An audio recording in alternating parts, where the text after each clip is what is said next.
Hi guys, welcome to this tutorial. We will look at steps to set up a chart to determine the trend and to time entry. Now there are three elements of this. The first one is to open a daily chart with 1 year of trading data. Then we'll add a 200 period simple moving average, and then we'll look at to use your favorite technical indicator to time your entry into the direction of the trend. We are looking at this set of tutorials from a case-based approach. In a sense, this is one method of looking at the market. It is one example of looking at the market. It is possible that you can, as you trade, discover many other methods that will work for you. Like I always say to many students, there is no magic formula. What may work in terms of trading the markets will differ for different persons, depending obviously on their different risk appetite. Some people like short-term trading, some people like long-term trading.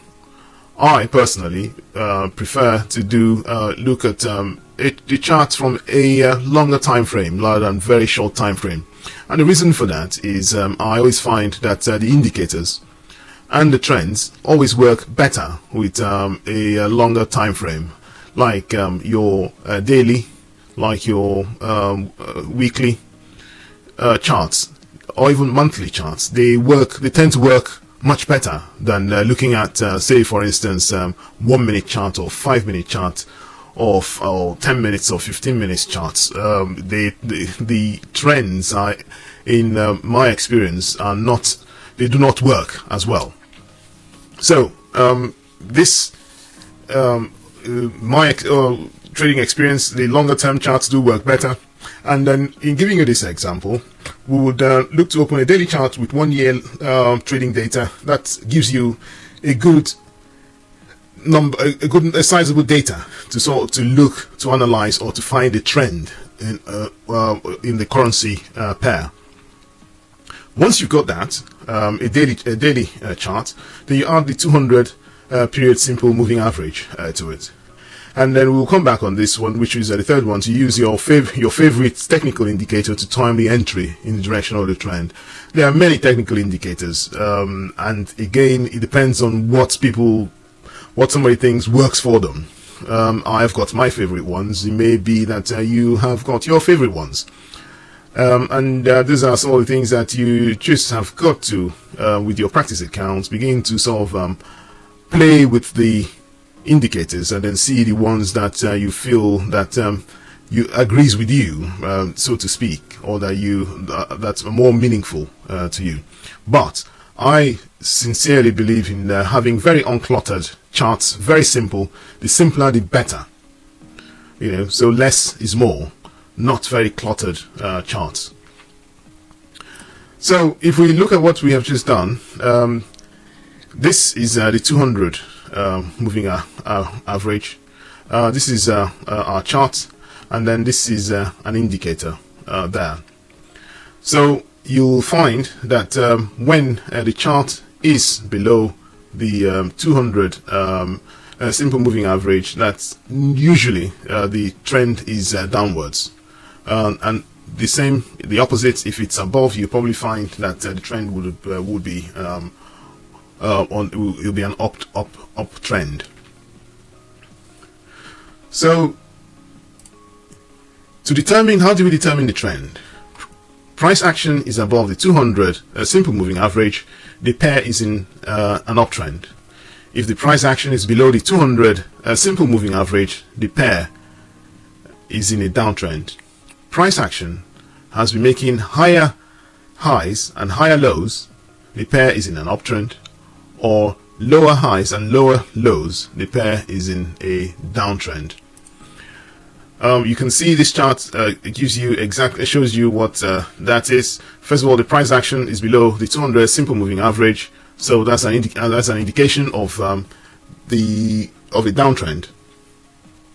First of all, and you can see that it is well away from the 200 moving average, so it means that the momentum is accelerating to the downside. Now, what do I mean by lower highs and lower lows? You can see that the price never goes in a straight line from one point to the other, like this line. No, it just does not go on a straight line. It goes in a series of random motion up and down as it bubbles. But you can see that the overall direction is downwards. So as it is bubbling up and down in that random motion, you probably find it's still making some highs, and it comes low, it makes some highs, and then it comes low, it can make some highs, and then low, and then high. So these highs, you just find that the highs are lower and lower all the time, and that is an indication of a downtrend. Or if you look at it from a different way, it's making lower lows, in the sense that you've got this low, that low, that low, that low, that low. It's making lower lows. So that is another indication that it is in a down trend. This is another chart. You find that whilst you can say that it's making higher highs here, but then you can see there's a contradiction happening here. These are making lower lows. Once there's a conflict or a contradiction, I won't select that particular chart. There are better pairs that you can look at and then determine where you can find very clear upward trend or downward trend. When there's conflict or when there is a contradiction, when you're not absolutely 100% sure, then you just move on to the next chart. Really, like this has made a high. It made a high here, then it's beginning to make lower lows. So which is a contradiction. This chart, I wouldn't give high priority if I'm looking at the markets. This is a better chart. This is making higher highs all the time. Although here it was consolidating, then it goes to a high, then it consolidated here, and then it's trying to make a breakout. This is a chart I will keep to watch. Obviously, it is in an uptrend. You can see that it's all the price action is above the 200 simple moving average. So it is. In a sense, I mean, when you're going through all the currency pairs, you've got to now select all the different ones that you want to look at. And then out of all of those ones, you have to select the ones that you like the best. And this one, perhaps you could just keep to watch. This one is a very choppy price action. It's cutting well above and below the simple 200 moving average and moving sideways. This is a sideways moving chart. This will be a chart that I will completely discount. It's not going anywhere. It is choppy. It is sideways. It is not trending. I always look for a clear uptrend or a clear downtrend. This is sideways, and that is absolutely clear. And I will perhaps disregard this. So we'll end this particular tutorial at this point, and we have looked at what trends are, and we'll continue in the next tutorial. See you then.